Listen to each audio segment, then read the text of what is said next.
کوفہ سے ایک قافلہ سوئے حجاز روانہ ہوا تو ایک پیدل چلنے والا درویش ننگے سر اور ننگے پاؤں اس کے ساتھ ہو لیا۔ وہ شادہ و فرحاں اکڑ کر چل رہا تھا اور یہ کہہ رہا تھا، نہ تو میں اونٹ پر سوار ہوں اور نہ اونٹ کی طرح بوجھ تلے دبا ہوا ہوں، نہ رعیت کا بادشاہ ہوں اور نہ بادشاہ کا غلام ہوں، نہ موجود کا غم رکھتا ہوں اور نہ اس کی فکر ہے جو موجود نہیں ہے۔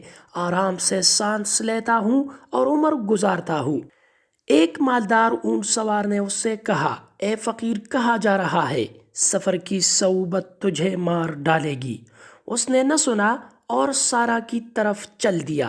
جب قافلہ نخلِ محمود کے مقام پر پہنچا تو مالدار اونٹ سوار فوت ہو گیا۔